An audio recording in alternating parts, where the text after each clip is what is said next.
Welcome to Theorycraft, a occasional live podcast where game developers and their players engage in conversation. Jesus, I'm so freaking rusty. It's been like a month. I forgot what we usually say. Yeah, Where am I? it's been a minute. I don't exactly. Wait a What is minute. this? I've missed everybody though. I've missed our community and everything. So. Me too. And you guys. Yeah, me too. You both can invade my Elden Ring sessions anytime you want. I give that to you. The password is gamer. So it's been a month, and God, a lot is fucking happened in both your worlds. I know for sure. Chris, you went to GDC. Was it last week? The Game Developers Conference in San Francisco. What's that like? Post late COVID. Yeah, I think I've only been to GDC like twice. The first year I went, I forget what year this was. It might have been 2009 or 10 or something. It was like all about Facebook gaming, and I was so kind of disappointed. I had like this, it's very similar to my first impression of E3 too, which was I had this like idea in my head of what GDC would be, and like all these people that worked on all these games that I loved and stuff like that. And really, it's more business oriented, right? It's about it's more. I think there's always going to be a theme, and the theme this year was really Web3. I think which Web3 is, as we all know, is crypto and NFTs and that sort of thing. And so, but I didn't actually go to the actual convention this year. I had as basically the CEO of Notorious, and kind of one of my jobs is one of my things, my responsibilities is kind of keeping relationships going with our current investors and future investors and partners and stuff like that. And so it was just a lot of like one-on-one meetings, and then also just different parties that happened, which are basically essentially just mixers of talking with other founders or other leaders at different companies and things like that. And so it was my first time in this role, kind of experienced GDC, and it was a lot of fun. It was a lot of good conversations, and there was a couple like Web3 convos I just wanted to, Yeah. run away from, but I tried my best to just keep talking about it. But Yeah, there always is like a theme. Like VR, Yeah. one year it was just inescapable. It always feels Yeah. like Monday and Tuesday, all the sponsored sessions are just like, ugh, like just Yeah. fucking kill me with this year's trend. But that's cool, But man. It's probably your yeah, first big event. I mean, since what? Last BlizzCon, I would guess.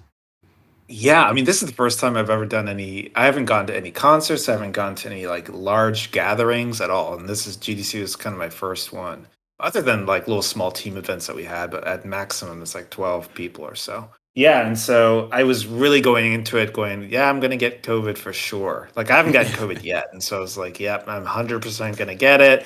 I on Wednesday I started to feel sick. I had a couple meetings, and then there's a dinner later that night I was going to go to. I started to feel sick on Wednesday, and so I took Bart back down to the East Bay where my parents live, and I was camping out there, and so I just quit. I just like, all right, I'm done with GDC then, because I'm not going to go to this dinner if I may have COVID or be really sick. But it ended up just being kind of a minor cold, and I'm fine now. I'm negative still, so still haven't gotten COVID somehow. But there's a lot of people that I met there, and that I had met, in the meetings with or at dinner with, that did get COVID. So It was That's not great. definitely it was going around. Gotcha. Yeah. yeah. But Was it yeah, fun? so it's Fun though, getting to kind of do the full like expense account level, sort of representing yourself, wheeling. I mean, I dealing? had a good time. I had a good experience. Yeah. I pre-visualized this hardcore before I did it, just thinking through like all the meetings I had to do and what I would say and stuff. Because really, you're kind of selling the company, or Hmm. so every conversation was kind of similar a bit.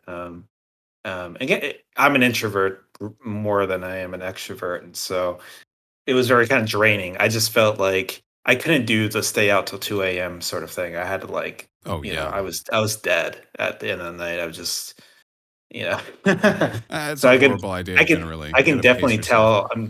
Yeah. I just feel like I'm getting old. I cannot Hmm. just stay out that late. So, but I stuck it out, and it was a good time. I had a good time. Killer. Do you see any ex-colleagues or anything fun there? Like I know I used to go to GDC faithfully every single year because it's just such a rejuvenating industry experience to see like ex colleagues, other people you know from Twitter and such in your sphere. It's like it kind of feels like Yeah. summer camp. You have like friends you only ever see at GDC. I saw a lot of other founders that I know, and I saw investors that I knew. I didn't see a lot of Blizzard people there. I saw like one or two walking by that I didn't know. Not too many people from Blizzard go to GDC every year. It's kind of like you win a lottery to go, and it's like Oh, they send okay. like two or three people, or at least that's how they did it when I was there. So, but yeah, I didn't see anyone from Blizzard there. I mean, you've been at more studios and done around way more than I have. So, and I always kind of missed that. I always kind of felt like I always knew like a lot of people from Blizzard would go there, and they knew all these people from other companies they worked at. And I only knew people from Blizzard. That was the only game studio I worked at. So, Hmm. Well, that's all changed now. I'm glad you had a good time. The last time I went to GDC, I was witness to somebody basically dying from an overdose and then coming back to life just as the ambulance I I remember called that. showed up. Yeah, Yeah, yeah. yeah, that's hardcore. Any crazy San Francisco anecdotes? Um, You know, I was fully expecting going flying into San Francisco and seeing like basically Blade Runner, and that's what I was expecting. Um, and there what in the immediate area near Moscone, the near the convention center, it was pretty clean. You could tell they spent a lot of energy cleaning it up. Like the night before the convention, they basically hosed the entire block down and everything. So that was pretty clean. I did go to like one of the restaurant that I like further out, and as you did that, that's when I got the Blade Runner experience. I was like, oh man, it's bad. So yeah, but I didn't witness any deaths or anything. But I did witness, the homeless just kind of going crazy at people and screaming and stuff like that. But that's pretty normal for San Yeah, Francisco. But there's just a lot more homeless than there have been. So that kind of dichotomy and that sort of contrast between it's the ultra wealthy and the homeless is just jarring still to me. But Anywho, speaking of travel, Candace, I know you were out of the country. Are you allowed to talk about where you were and what you did? And if so, would you share with us? Yeah, so Riot took the company to Barcelona, Spain, so that we could have our global Rioter conference. Just one of those, it's just one of those things where you get together as a company and you celebrate each other's successes. You talk about strategy. You do some really cool stuff, team building stuff. Many of us had not met each other Oh, yeah. because oh, a, that's right. a lot of people got hired during COVID. So this was like a perfect opportunity for one, like rioters to see each other again, had they met in real life before, and then two, meet their coworkers should they have the time and the availability to come to Barcelona. So we weren't allowed to talk about it while we were there for the safety of all the rioters. It's weird to call us rioters in a city, but Uh-huh. um, because you don't want to say like, "Hey, we're in Barcelona and we're all in this place," and have someone show up Yeah, and right. being like, "Wait, Nerf, DDoS our servers now. No one's home. Yeah. right, Nerf Vane or something," and like get all really angry with us. So, but yeah, it was really cool. It was so surprising how many of my former colleagues I saw there. I did not even know they worked at Riot, and so Really? it was eye opening. It was such an amazing experience too, because back in the day, Blizzard used to take the whole company to Vegas, and whereas a lot of things that probably contributed to the recent lawsuits occurred in Vegas, and probably it wasn't a great idea to bring a bunch of people to a city where there's a lot of encouraged like drinking and sex work and stuff like that. But anyway, I guess my point is that Vegas was always a really cool thing for me as a Blizzard employee, because it was the ultimate out of town vacation, right? Like you get to go to a new place, which is always fun if you like to travel, that is. And then the whole city is just flooded with 2,000 of your best friends, like 2,000 people that you have a like minded kinship with, 2,000 other game developers, just like GDC, I guess. But you may know a lot more of them because you work in proximity with them or have worked adjacent to them, or maybe you've even mentored them throughout their whole career. So it's just really cool because you get to go to the city and experience it with all of your friends, and no matter where you go, you're not a stranger, which is one of the upsides to travel, right? Like you get to be anonymous, or you get to experience a new culture, and you get to escape your own home environment. But then when you travel as a company, you get the best of both worlds. You get to experience a new culture, and you get to feel like a stranger in a strange land. But then you also get the familiarity of hundreds, if not thousands, of smiling faces that you might recognize. So I thought that was really cool for Riot to do, and to do it out of the country is just bananas. The huge logistical things there, right? COVID being chief among them, and then obviously the situation in Ukraine, which of course Spain is very far from Ukraine, but with a potential world war, you never know, So I don't want to like go into it a bunch, but I, as someone who was a new writer, I thought that I was going to feel pretty alienated out there. Okay, so what? We have thousands of us here, but I don't know more than 30 of them, of the people that I know, many chose not to go to Barcelona because of either the fear of COVID or family obligations. They couldn't take a week off and exit the country, that kind of stuff. So, but no, I ended up having a wonderful time. The conference was amazing.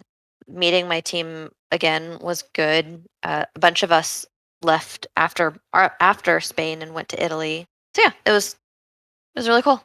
Went to Can Italy. I was gone for 2 weeks. Great.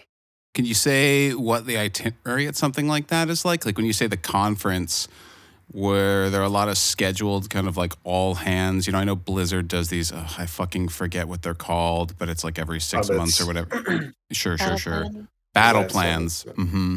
Oh, battle. Oh, I see. Yeah, Is it yeah. like that kind of a vibe, or was it more just like, hey, you're here, have fun, don't do anything illegal, but we're not going to be like talking about Riot stuff besides maybe like a speech from the boss or something like that?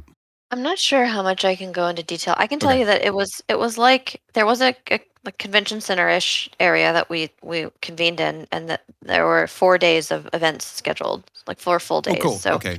it wasn't just go fuck around in the city. There were a lot of really good talks. There was a lot of really good learning. There was a lot of hype to like be a writer, and it's a good time to be a writer.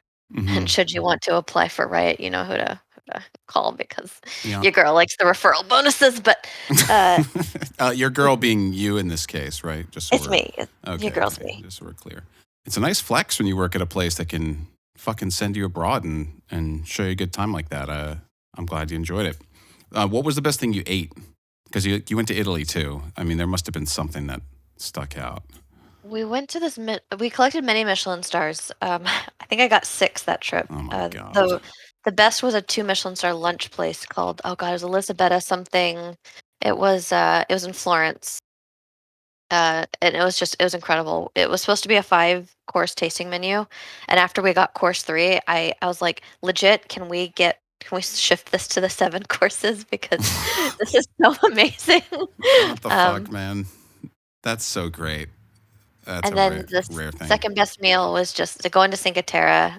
I think it's pronounced Cinque Terre, Cinque Terre, something like that. Um, that's in Italy. It's off the west coast of Italy. It was, yeah. Sorry, the Florence restaurant was called Ristorante Santa Elisabetta. Very, very good. 2 Michelin stars. The other place was just like a random beachside or cliffside, I guess, with an amazing view of the sea.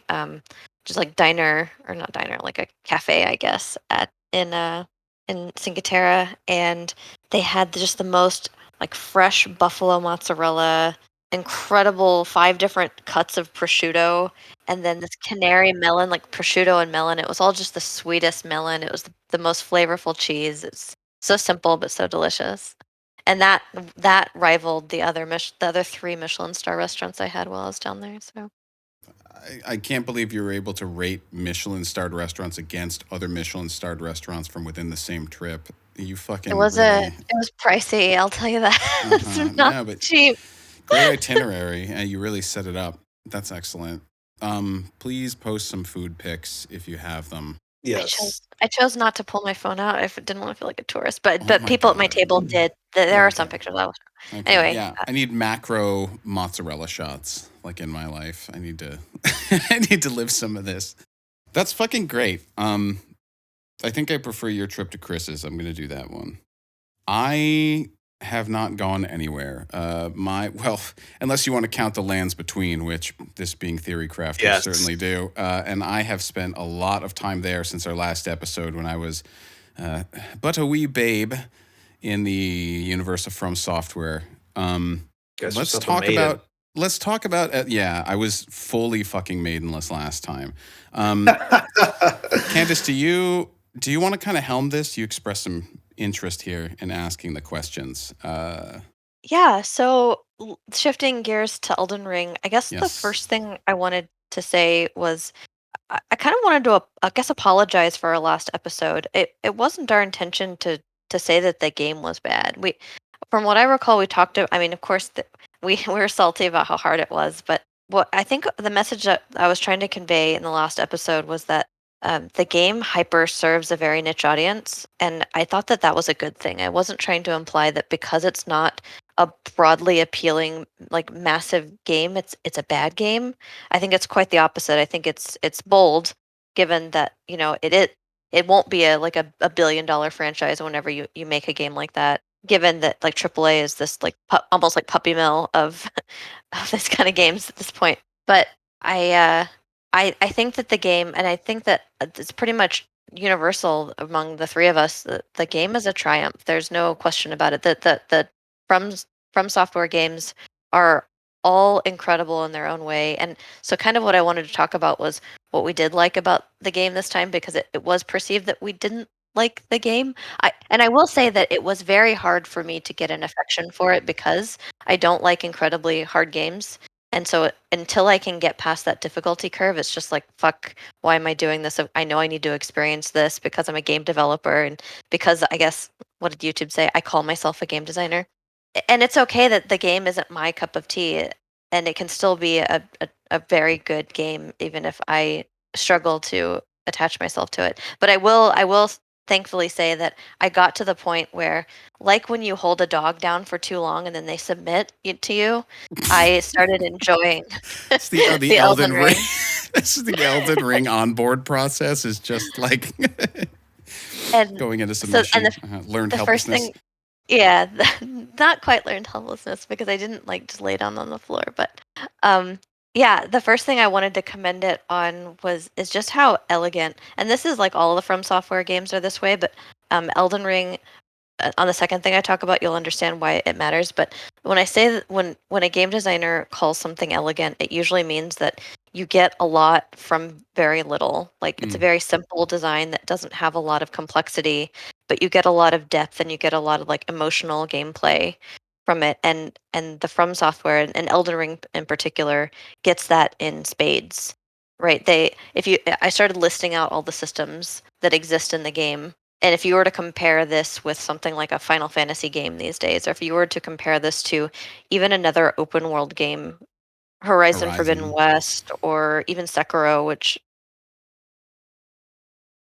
Ghost of Tsushima, which has fewer systems than many, but certainly a game like Assassin's Creed or Red Dead Redemption 2, they have a lot of systems going on. And what I mean, we talked about what systems are, but to recap what a system is, it's the why you do something of the video game. So like RPGs have leveling systems, and the system is just like you gain XP and then you get a point, and you can spend those points in an attribute. And the Elden Ring has that. They have the traditional, stat system and an RPG leveling system where you collect XP, which of course it's souls and not XP, but something kind of similar. But that's kind of like RPG style gaming at its finest, I think, in Elden Ring, because you you use the leveling system as a tool as opposed to something that just drives your behavior. Like, I need to get from level 5 to 10 so that I can do the story quest at level 10, and so I know that I need to get the levels. Like, Elden Ring says, can you beat this monster? And if you can't, then maybe you should go get some levels. and then you intrinsically want to get those levels. You're not just told that you have to. You're like, I really need to power up. I really need to feel more powerful. So you really get to feel the effects of their RPG leveling system in a way that is more intrinsic to your like the way that you want to play the game, as opposed to the game telling you how to play it. Which it's really again, it's bold to do that because it's letting the player decide when they're done eating, a meal, as opposed to giving them a portion of something. But it's very well executed in Elden Ring. The leveling is interesting. It's exciting, and I do feel more powerful as I do it, but I haven't really played a game in which like I level in order to reduce my anxiety. But that's basically what you're doing in Elden Ring. It's like you're basically depositing your cash after every single paycheck, because the odds that you're going to like get mugged within the next 10 minutes are very high. You know what I mean? Like you don't want to keep anything on you, basically. And so I'm constantly like locking in my gains, but like you mostly level, I feel like, early on because you want to hit these minimum requirements to wield certain weapons that might appeal to you. And there are some outliers that have very, very high stat requirements, and like maybe one particular stat, kind of just like the flavor of a weapon that requires 40 strength to use is like, God, that must be a huge weapon. But a lot of them are pretty accessible. And at least the weapons that I've decided to just continue playing with, which are continuing to serve me throughout the entire game, which also I find wild. Like it's not clear that you need to be equipping new weapons that you get because they're just flat out better. Like you can take your fucking starting sword and just dump all your smithing stones into it and just keep using it if you want. And if you choose to do that because you just like the flavor of the sword, or its move set, its recovery time, all sorts of stuff, like you don't really need to think about stats quite as much as somebody else who's like, well, my build won't be complete until I am dual wielding, Ruin's great swords or something like that. So it's been interesting. Right. It's been interesting to feel like I do want more stats, but like I'm kind of already good. I guess I'll just keep pumping what probably will serve me well, which is like, you want to always stay in the range health-wise where like you can't get one shot. You need to have at least enough time to use a potion, or else it doesn't fucking matter how many potions you're carrying. But oh my God, I don't even know how to organize my thoughts about this game. It like completely fucking took over. I had like the first 6 hours in where I was in the zone of like all of us in the last podcast, where I think we were kind of bouncing off it a tiny bit.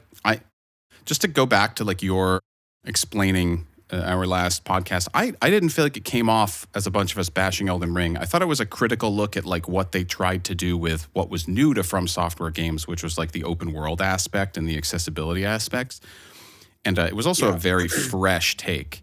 But I also, for the first several hours, I was not into it. I don't even know why I stuck with it until the point where I killed a boss, because like I easily could have just put it down and left, because it is fucking hard. And I still encounter areas now that just feel like absolutely like, I don't know, like they're trying to get me to fucking dislike the game, as that famous Celestial line went. But like I just keep persevering. Like once you get a little taste of victory and you realize that you're capable of it, once its hooks get in, man, like fucking From games, I get it now. I mean, that's the way that I feel like I've felt about a lot of formative games, like the ones that really echo with me, that there's a point where it all makes sense, and there's the point where you really get your buy-in. Like I remember playing, I don't want to ruin Celeste or anything, but there's like an emotional moment that defines an entire like base mechanic of the entire game that also resonates with you as a human in a way that just kind of like takes your breath away. And up until then, Celeste was just a fucking hard game that I wanted to play because of it's also going to ruin this moment, but like I wanted to do it because I wanted, my pride, and I wanted to face my own failure and all this stuff that like, and then the thing happens, you're like, shit, this is amazing, right? And I think that all good games probably have that turning point where you're either curious or you're frustrated, or you're playing it because you know that you're going to get to this moment, this like, this is going to be an amazing moment, and then it happens. And I think that's where a lot of disappointment comes from when people try to play sequels to games, or they try to play a nostalgic game when they're like, I want to get to that moment where the game's going to blow me away again and I'm going to feel all these good feels. And then it doesn't happen. They're like, it didn't happen exactly the way that I wanted it to, so this game is garbage or whatever. it's really sad, but it's also really powerful. I mean that difficulty is what makes the game engaging for some titles, and it cannot be split from the whole experience of the game. And like I get how it is part of the From formula now, and how a lot of the like you enjoy the game because of the difficulty. It's like the main flavor. I have so many talking points I could hit. Chris, you haven't like said much in a minute, and I know you've been playing more Elden Ring since you got back. So like, how are you feeling about it? What's jumping out of your mind? Well, I was tweeting about this, just kind of comparing it to Breath of the Wild, because and there's been a lot of Mm. comparisons with Breath of the Wild because they're both, of course, open world, action based kind of games where story, it's not they're not narrative driven. It's kind of, and it's open ended, and you choose your own path. And it has sandboxy elements. They both have like consumables and crap. There's a lot of shared things in the game, but they totally feel different to me in a lot of ways. And it was also interesting. They're both kind of they're both Japanese games, and I think with what one of the big things that I think Elden Ring does really well, especially in this game versus past Dark Souls games, although the past ones had this feeling too, is they do something really well in world building, which is making you feel small versus the world. And there's like this Mm. art concept called the sublime. It's like an art philosophy kind of concept. And sublime is like basically this idea of you feeling really small compared to the massive world or sort of thing. And so it's sort of like this idea of, you've seen pictures of someone standing on like a cliff, and there's like this huge shot of like the wilderness or something, or the feeling of like you're sitting outside and there's a huge storm going on and the Hmm. lightning. It's just that kind of feeling of just feeling small and the world feels huge, sort of thing. And they do such a good job of that in Elden Ring. You always go to like where a new castle is or something, and then the castle shot is like, holy fuck, how huge is that thing, right? Or you go into some new area or space and it just feels massive. Like there's this one space, I forget what it's called, but it's one area that I went to early on where you take like an elevator and the elevator keeps going down and it's like, Oh what the yeah, hell? the How big river is this well. place? Yeah, exactly. Yeah. Um, so that's like one of the biggest things they do really well. And whereas in Breath of the Wild, what they did well is um, philosophically in that game, they had this concept of there's a Japanese word ma, which means like essentially negative space, like emptiness, and like emptiness in a good way, right? And you Hmm. see this like again and again in Japanese kind of art, even in music or whatever. And so there's like a lot of like separation in terms of in the POIs, so that the world doesn't feel super cluttered. It feels just wide and open, And Nintendo had this, when they talked about, it, they said open air feel or whatever. Yeah. Yeah. Uh, and that's what Breath of the Wild did really well. And actually, in Dark Souls, or in sorry, Elden Ring, they don't really do that as. I mean, there's areas like that, but generally, a lot of the POIs and stuff like that are very kind of condensed. And what the kind of feeling they were trying to invoke in the player was more of a sense of like, you know, dread, or like, making it feel like making the player feel tense, because that's part of like their sort of aesthetic, right? Is in kind of and that's like the story and things like that. So very kind of different games, but they both were masterpieces, I think. And I think that's really fascinating. Like these two games, so similar in terms of the bullet points of what they're trying to do, but the player experience and the way that interface the world and the feeling and the mood and stuff is very different. So I.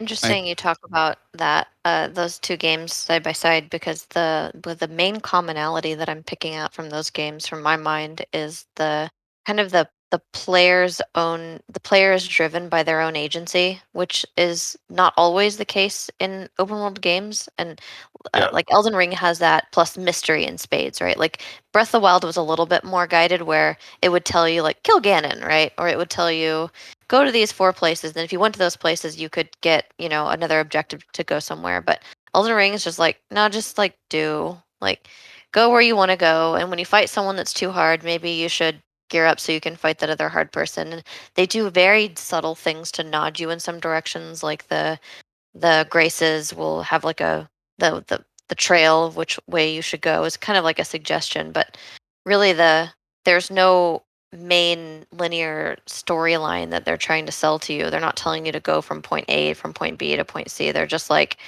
experience this world and absorb it. Yeah. Which is funny too, because like Ubisoft gets memed on as like another open world kind of creator, right? And they get memed on because it's so like you get a task list of all these things and whatever, right? Whereas that was one of the big things that Breath of the Wild did, which is not super new, but they just took away all of that and just said let the player just choose what they want to do. You can literally go to Ganon like straight there if you wanted to, right? or whatever. But Yeah. and That so shit's cool. Yeah. Yeah.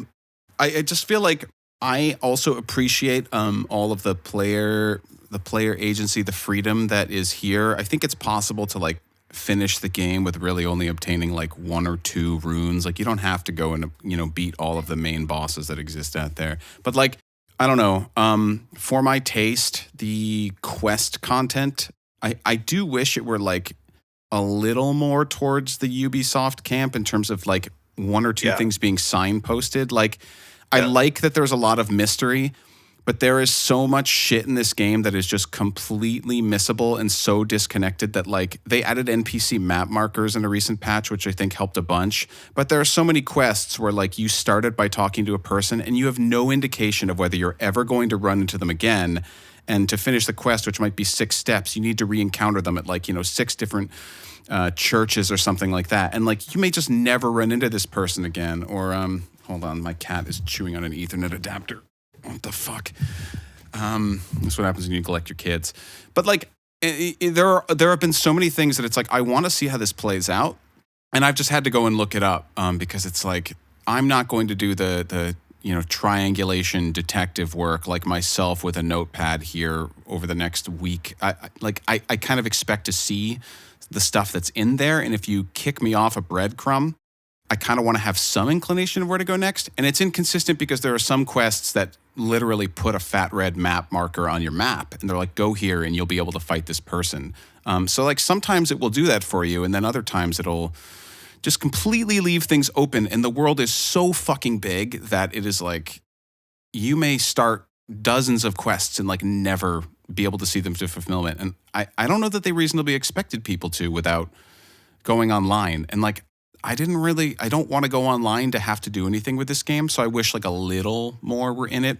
It's my very long-winded way of saying like a little more signposting, I think would have suited me. I think it's also compounded by like our MMO WoW wired brains of like having FOMO of not knowing a certain step and missing out on like this thing or whatever. So I think it's also compounded by that. But yeah, so I'm trying to be objective about like the ideal player experience, but I kind of agree with you. Just a little more direction there would have been fine. Yeah, I don't need a TomTom waypoint arrow so that I can like be mindless. Like I like observing the environment. But I'll share a quick anecdote. I hopped in a multiplayer session with a friend because I wanted to like hand him over a weapon that he missed because he had no idea that if you kill the boss, there's this like spawning event in a zone that no longer can happen. And he missed out on what is like apparently the best, most meta katana you can get. And he was pissed because there's like zero indication that this was going to be the case. I happened to have that, so I dropped it to him. And first off, I was like, God, that is bullshit. Like -1 for the questing system, right? But in talking to him, I became aware, he realized he missed this katana and he was even aware of it because, this is Kowalski, by the way. He has like metagamed this game to shit. He's very into it. And like, he was telling me he's hardcore in it. Yeah. This is a friend of ours that like anything he does, he just dominates it. Min-max. He min-maxes to the extreme. And part of me in seeing like his intense collection of like weaponry and armor and like knowing what the meta builds were and the meta stats and everything were, like kind of felt a little gross to me because I'm like, man, that is just not the way I'm wanting to play this game. I don't like begrudge people doing it, but I wonder if more were in the game instead of being so obtuse and empty that you had to go online, which while you're online, you're going to just start, Wikipedia deep diving and like start kind of ruining everything for yourself, like kind of leads you down that path. I feel like if more of it had been kept in the game, it would be possible to like get the good weapons and figure out what's strong and not miss quests without having to like pick basically the path of like full data absorption versus like I'm not looking at anything. If I miss shit, who cares? Because I'm in the world, I hear you.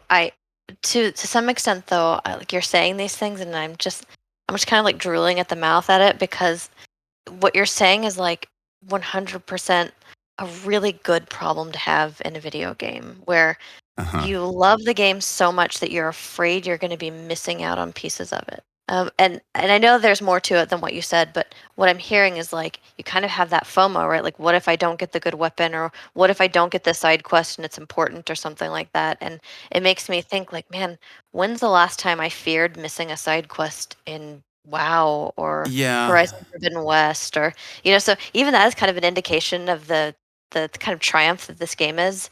And I kind of wanted to also talk about when you said that sometimes you felt like the game was like obtuse or empty in its way that it navigates or it guides you throughout the game. I totally agree. And I think that like that's what they're going for. And if I they know. I like don't their want to sound like I'm themes. complaining, like I'm a baby gamer and I can't handle it. Like, No, it has nothing to do with your like no, it's just like your yeah, taste yeah. of the game. Like it's okay to want a little bit more direction, and it's okay that you went to the internet to find out more and that you felt frustrated by that. That's totally a valid feeling. I think that if their theme of their game, the two things they wanted you to feel when you're playing this game are fucking mystery and dread, and they nailed it, right? It reminds me of one. It reminds me of once I designed this boss. I was trying to get feedback from it, and the guy was like, "Terrible. It's like the worst boss I've ever fought." I was like, "Oh yeah, thanks. Can you explain like why? Like what's another bad boss that you fought?" And he told me or whatever, and I was like, "Okay, that makes a lot of sense." So now I understand what you don't like about bosses, but what didn't you like about this boss in particular? And he was like, he didn't do anything. And I was like, "Oh, okay." I was like, "Can you tell me more about that?" He's like, "Yeah. Well, when he did this ability, I dodged it, and whenever he was going to do this ability, I knew that he was going to do that ability, so I set something up for it, and I countered it. And then when he did this other ability, okay, it hit me one time, but after it hit me one time, it never hit me again because I learned how to deal with it." And like, I'm laughing this whole time because I'm like, so what you're telling me is you learned how to fight the boss, and then you executed on it perfectly, and then you thought the fight was boring because you did everything I was asking you to do. You did like a laundry list of 9 things that I wanted you to do in this encounter, and you told me that you didn't do anything. Of course, I didn't say this to him, but it was just so funny because I was Yeah, like, yeah. so after you dealt with Mechanic 9, you thought it was still boring. Like it's still good to know, but it was also really enlightening because the rest of the room was like, "Oh, I didn't even know you could like set this up and then, counter that." So it was like for him, he wasn't having any fun, but everyone else was like, "Damn, I could have had more fun with that fight." Yeah, yeah. I see it. It's like when you watch this game feels frantic and like panicked to me a lot of the time because you're fighting these things of insane scale with these huge hitboxes and you're just like, Jesus fucking Christ, like I'm gonna die in 2 hits. I'm like, and then when you watch somebody playing it with like the calm, appropriate demeanor and only moving when they need to move, you realize that it is not a fast, spammy, panicked game. And I suppose you could feel like it's a little bit boring if like you just had the timings down and were doing it. But for the rest of us, it's like it takes some time to get the encounter down to that level of just like, you didn't do anything. And it's like, well, because you fucking know all of his attack patterns and like dodge rolled out of the way. Yeah. Is It's oh god. no, I think that was pretty much it on that. It's Yeah, really there's a whole interesting too. sidebar you can go with that story Candace said. That's there's a whole yeah. I feel like the hardcore raiders in WoW, it's like they can master all the mechanics, so you got to put stuff they can't avoid and make that interesting too, right? And whatever, but Yeah, and they end up like this tier. I don't want to get into it too much, but this tier they end up doing a lot of those mechanics where like when one person fucks up, it wipes the whole raid oh just to kind of yeah, artificially like pump up the wipes. difficulty, yeah, yeah. Those The are always wipes. amazing. I love those. But yeah, what's interesting about what you were saying about like the fear is that that's one of the key innovations I think that makes Elden Ring stand out as a open world game. It's like a not linear narrative or action game because you can control the difficulty on a linear curve if you Mm-hmm. know where the player's going, right? And you can say, at this point in the fight of the game, you're going to fight the easier enemies, and then at this point in the game, you're going to fight the harder enemies. At the very end of the game, you're going to fight the ultimate hardest enemy because you can guarantee the order that the players going to come in. And what's interesting is like Dark or Elden Ring is still able to keep that intense fear of failure that players have when they're playing Oh, totally. a From Software game. But on the other hand, if you were to just experience abject failure everywhere you go, you wouldn't feel inclined to explore the world. You would feel like you were punished at every turn. You know, if every cave you went into just had a complete ass beater where you would fail at it, you would feel hopeless and you wouldn't feel like you wanted to explore. You'd feel like what's the minimum amount of work I can do to just get through this game. So the fact that they were able to preserve the difficulty without the linear aspect of it and just kind of guide the player in subtle ways to newer places that will have more interesting challenges or more difficult challenges. I thought that was like, that's the piece de resistance of this. Where like, how did you make a hard game that wasn't linear and do it so well? Dude, it's God. I maybe the word is balance, but I feel like there, and maybe I'll circle fully back around, and I don't need to tell this whole story, but like, I'm so impressed by the fact that you can simultaneously both experience the sense of getting stronger, like objectively with your stats, and getting better at the game, but also still like fully respect that a couple of early game imps can still completely fuck your shit up if you get like 3 of them at a time. Like you can feel like I'm growing, and it's not like some Oblivion style thing where like the wolves are leveling up with you, so you're annoyed because you don't feel like you're able to go back and stomp them. But like the game is ready to humble you at any turn, even though you are still also experiencing that feeling of getting better, which I think is a really hard thing to nail, in the same way that I feel like you can look at some weapon arts and the range that some weapons have, and the scaling that they have on them, and say objectively like, oh damn, if I switch to that greatsword is objectively better. And yet you have people beating all the fucking story bosses with a club, and it's just like, you don't have to. That great sword is not going to make you that much stronger that like this fight is suddenly going to become doable. They really managed to hit a sweet spot of like a lot of play styles and choices and things being viable without there being like such awful outliers that like you just feel compelled to take them, or the difficulty spikes being so hard that like you have to cheese. I mean, I know there are exceptions, like bleed builds are really strong, and PvP, the meta is completely fucked, but like I'm really, really impressed by, I guess, the balance of a lot of the systems in this game. It's not easy, I feel like, to make everything feel meaningful, because like this is the same sort of problem with like Azurite armor talents, right? Where it was just like some are clearly too strong, so everybody gravitates towards like these 3 and the rest are trash. And then you get to a system where it's like, well, we're just going to squish all of them so that they're all functionally identical and like equally not fun. So then it won't matter which one you pick. That doesn't really feel good either. Somehow I feel like this game gives you the illusion of like whatever you pick feels powerful when you're using it, but somebody else doing something else feels the exact same fucking way. Yeah, I think a lot of that comes from a couple of things. First, that the stats that you get from any given weapon are like a drop in the bucket of your overall progression, right? Like you're getting Mm-hmm. levels, and that's going to be way like a weapon might be like 1 or 2 levels worth of extra power, as opposed to in a game like World of Warcraft, where I think your weapon is like 30% of your overall DPS or something. Like it's pretty significant. And so, given that you don't care about like the stats of it so much, or maybe even like the level of it, what you do care about is the timing, the animation, what feels right for you. Like, do you like to attack really quickly and then dodge out? Do you like to hold your ground and block? And like the tuning is less in the stats of the item and Mm. more in the The usability. feel Like, of the item, yeah. yeah, how long does it anim lock you, or how quickly can you let off a swing, and what happens on the 3rd swing or the 4th swing, and what's my big payoff moment whenever I'm using this weapon. And then of course they add that skill system, which is like new to these games, which I think is fucking brilliant too, where it's like, I want this weapon because it has like a spin attack, and that gives me an AoE that I didn't have before. And so you do feel like you are making the choice of what weapon feels right for you and adapts to your playstyle. And you don't feel obligated to swap to something just because, like, I got an amazing katana or some shit, and now I have to learn how to play the katana because Because it's it's so much stronger that I have no choice, yeah.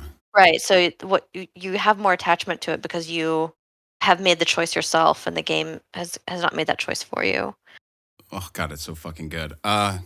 Kruger, welcome to the stage. Thank you for interrupting our rants. Do you have a question for us, or just something you want to share? Yeah. Hi, thanks for inviting me, first of all, and thank you for organizing the podcast again after a break. So after beating Elden Ring, I mean, first of all, I love the game. It's one of my favorite all-time single-player games. It's more of a, I consider it more of an art than a game, really. But still, I looked at some aspects of the game which not necessarily bad, but I'd like to give some opinions on how I might change things up to make Please. some of the aspects even better, right? And mostly it's oriented about the RPG elements of the game. Because I feel like Elden Ring is much more of an RPG than previous FromSoft titles. And there are still some things like ideas I'd maybe like to see implemented.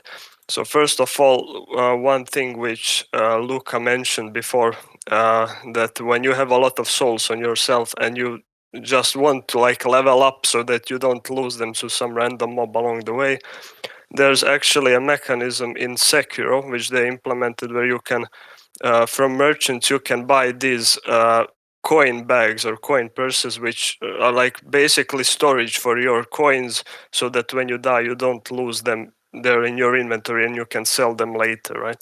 So that's one of the things. The other one would be armor upgrades, which were implemented, say, in Dark Souls 1, because I just feel like if they could even make the game a bit harder. I know a lot of people think the game is really hard, but if they enabled, say, armor upgrading in exchange for some mobs doing more damage, I think that would add a little bit more depth to the game and depth to your character customization, basically. Another thing which I'm not really sure about is that when you level whatever stat you level, be it vigor or strength or whatever, every stat gives you some baseline defense upgrade. So if you level, for example, 1 point in mind or 1 point in strength, you'll still get a point in each of the defenses, basically. I'm not sure if that's like the best of approaches. Maybe you could add another stat which is like resistances or something which you had in Dark Souls 1, which would be specialized for that, right? Another level of depth to your character customization. And with the crafting implementation in Elden Ring, which I love, by the way, because it's not really necessary, it's subtle enough, but it can help you out in quite a few situations. Yeah, there's a lot of consumables, for example, the ones which boost your fire defense or your lightning defense for a period of time. And I really haven't found a single use case where I would like consider them significantly useful. If they made like some bosses which were crazy hard with used fire damage, for example, on every attack, and it was meant for you to use those fire consumables, I wouldn't have any problems with that, because at the end of the day, it is an RPG, and most RPGs request you to have some sort of potions or something when going into harder fights. I mean, it's pretty much a standard thing. You would still be able to do those fights if you were like perfect at the dodges or rolls or whatever. I don't know. It's just an idea. Yeah, go ahead. No, maybe it's only because I haven't actually looked into the numbers and tuning of some of those consumables, but I feel like I take your point that armor customization and like balance between armor and viability between armor, it doesn't feel like it's as tightly tuned as weapons to me. It does really feel like because you have pieces of armor that just have like a bonus on them that nothing else has, they end up being kind of like objective best picks. And then the problem is sometimes those pieces look like shit too. So you feel like, well, if I want extra jump damage and I have to wear this. So that system could use some work for sure. But I mean, I pop those defensive consumables and such all the time and end up changing my loadouts around to be like, if I'm fighting, one of the rune holders, dishes out a ton of fire damage and you have to stand in a lot of fire while fighting him. And I was like, I'll just switch my whole thing around and put on all my fire resistance. I don't know that made like the difference, but in my head it did. And I felt like changing around my loadout was something I liked doing, apart from like the crappy UI of not having like saved gear sets. I do kind of enjoy switching all that stuff around, but you may be right. Maybe it doesn't really matter that much. I mean, if you can dodge a wrench, how much fire resistance do you really need, right? Yeah, because one certain time where, for example, have you been to the Lake of Rot? Yeah. Yeah, so you know what it is basically. And when first time I came there, my first thought was to put on the best gear I had, best armor I had for Scarlet Rot defense, right? And all it did was it just boosted the little bar, which fills up a little bit, like by an inch or so. So I could stand in there for like an extra half a second, which literally does nothing for me, right? So There's good bullshit. what I ended up doing is leveling some faith, and then I found an incantation which cures Scarlet Rot, and that felt incredible when you could utilize that as an RPG element, so you could cure yourself for Rot. Like those parts of the game, I really love. Yeah, I know that incantation. I wondered if that was sort of like almost the only solution to it, though, because to make the consumables that cure Scarlet Rot, for the amount of time you have to spend in the muck there, it's pretty rough.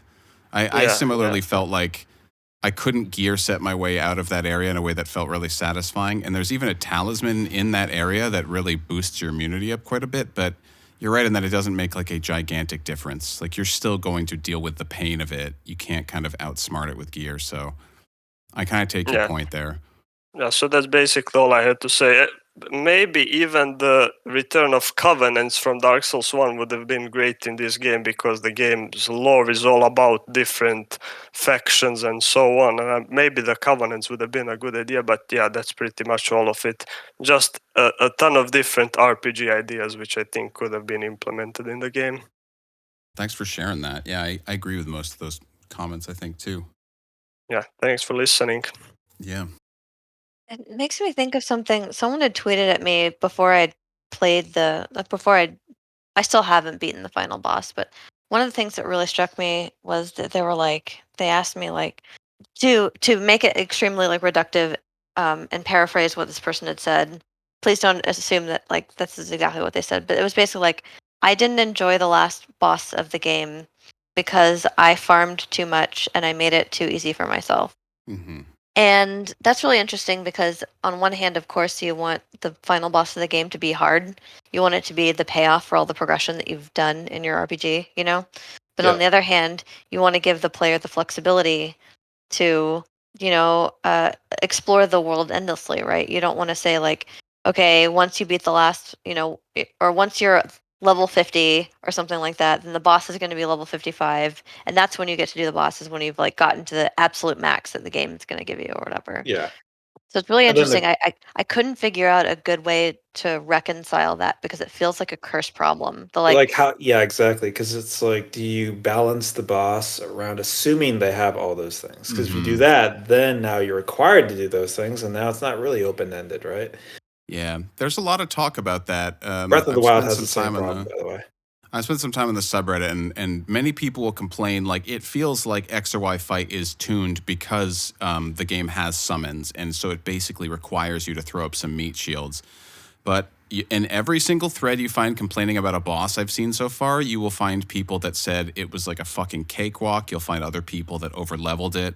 It really does feel like these experiences are still kind of unique from player to player. Like I agree, it seems pretty much impossible. Yeah. And I've been worried like, oh, am I going to end up over leveling content? Because I walked into one of the story bosses, one of the rune holders, and absolutely fucking one shot the dude, and just felt like, man, this game without that actual difficulty tension, I just don't know that it really sort of feels that good.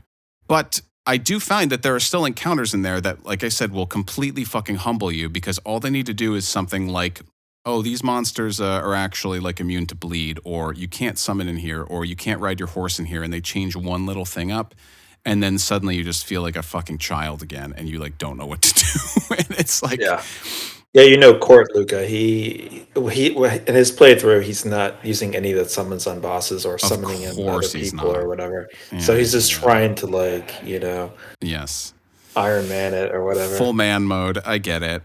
Yeah, I mean, but the thing it's nice to feel like I could do that on like my New Game Plus playthrough, if that really, or you set your own rules, right? Like similar to going to the wiki to solve quests or puzzles, you can be like, I'm going to give myself like 15 minutes to try to decode this sort of sealed tower riddle. And if I can figure it out by myself, great.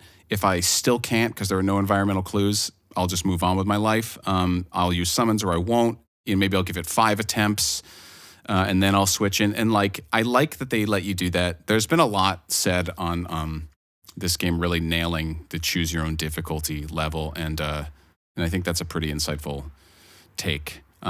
Because here I am with my first, From Software game at like 38 fucking years old, wading in and like still somehow making a solid go of it. And I'm not playing it in the most hardcore way, but it's taught me a lot, and I really like being in that flow state where things are just a little tough. I think that the game demanding so much of you is what makes it so addicting, and also probably so draining too. It's like these sessions can get real fatiguing because you just have to be like staring at the boss's animation set and just like pinpoint reactions over and over again, and like it's a lot of concentration. When I started this game, I realized why I was so bad at it early on, and it's because I literally was not looking at anything but my character, and I was just timing my attacks if like I felt like I was near a dude. Like I couldn't even do horse combat, and it was from years of games that just didn't require anything more than that of me, and I just kind of gotten soft. So kudos to this game for picking that back up. I know we're going long. I have like one more mini deep dive on the game I did kind of want to go into, though, if you'll permit me, which is that okay, the fucking level design in this game, specifically Stormvale Castle, which is like the first big, I guess what they call it is like a legacy dungeon. Man, I am blown away by how many fucking nooks, crannies, corners, beams, rooftops, secret passages, elevators you can sneak underneath, sub basements. I mean, like, you could make and the entire game could just basically be like a fucking Stormvale Castle. Like, there is so much content in this one little zone. And I've found this in some later zones in the game, too. There's an area called, like, Volcano Manor, which similarly, you can end up, like, basically beelining to a story checkpoint and, like, get all the way through it and not even engage with, like, 90% of the stuff that's there. And it's only but by like taking a left turn, down a hallway or like hitting a wall or like dropping off a ledge onto another ledge, you're like, are you fucking kidding me? Like there's even more down here. I feel like I went back to Stormvale Castle like a dozen times to find some other enemy that I hadn't beaten for like a scroll or, a golden seed or whatever. And I was so impressed by what appeared to be like a very clear, you go in the front gate or you go to the side, and those are the choices that I make. Anywho, it felt like Deus Ex levels of like basically choose your own path through this thing, and I'm just so impressed with like how rich even just that first level was in terms of like, I mean, by the time I finished Stormvale Castle, I felt like I know this place like the back of my hand,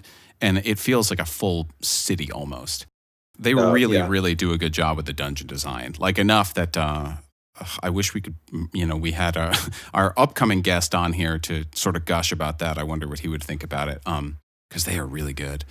Wow, with the casual drop there. Yeah, I think that all of this just boils down to like when a game has really good pillars and they stand by them in all of the aspects of the design, which is this game wants to feel mysterious, and they want you to feel dread, and often you'll feel both, And so when you get into one of those dungeons and you find that there's like a secret passageway, suddenly there's this air of mystery, like what else have I missed? Where else is there something cool? And then you get hit with that dread, that 1-2 of dread of like, well, what happens when I open this door? Am I going to get murdered by this thing, or am I going to be able these to runes? Yeah. Right? Am I gonna accidentally start a boss fight where I'm gonna drop my souls in there and not be able to retrieve them? And it's just like everywhere you go, everywhere it's mystery, dread, and they just have it in spades. Except for the horse, that's fucking delightful. They do darkness and lighting really well in this game too. Like, I love the lantern. I'm obsessed with the lantern, this repeatable, non-consumable item where you can just turn on and you get a little warm, comforting light source from your character. Like, you hit so many fully pitch black areas of caves and stuff like that, and you're just moving slowly and waiting to hear the sound of one imp, slipping down some stone floor coming after you from behind. That little lantern is just like all the comfort that you have. And God, I love the caves in this game. I feel like you step in, that music hits, and it's just like I'm going spelunking. Like, it really evokes a very solid feeling of kind of diving in. Like, Oh, this game's good. I'm gonna need to take a break after it though. Like, I don't think I can just chain New Game Plus, or like I just won't have a life for like this whole year. But like, I will give you $20 if you don't end up playing New Game Plus as soon as you beat the game. Actually, like you think that now, but I bet you you're going to. I probably will. Shut up. Fuck. All right. Next time, well, I guess we'll have one episode before our next. I don't know. We need to look at the calendar. Anyways, we're planning on having a really cool guest episode coming up. We've had to reschedule it a few times. Tentatively, right now, it's looking like the middle of April. I think you can go ahead and say who it is. Okay, yeah, we are going to have John Statz of the WoW Diary on. He's an acclaimed level designer at Blizzard, one of the first, and he was like really foundational World of Warcraft. And this book, which is like a collection of kind of just interviews and takes and diary cribbings from his time there, it's so compelling. It really is this like love letter to game dev, and he kickstarted it a few years ago. It's bound really well too. Like, it's a really solid Kickstarter product. He really kind of put the time in. We're gonna have him on. And we're going to have Kevin back as well, and it's just going to be a great old time. We'll probably go long. So yeah, I'm thinking maybe we do like an hour and a half or 2 hours. We'll see. Yeah, because there's a lot to like go into with that. It will fly by. So excited for that. And then it'll be cool to have the community also be able to ask questions with John and Kevin, and I'm looking forward to it. And then Luke is also going to be in OC again. So I'll be coming back down. More marshmallows. No, we're not going to get more fucking marshmallows. I'll bring some of my own. I'll bring my own. Okay. Thanks everybody for sticking with us. Apologies for the absence. We'll be seeing you soon for that episode. Maybe something in between. Who knows? Take care of yourselves. Chat in the channels. Chris, why don't you send us off? All right. Later, gamers. Bye, everyone.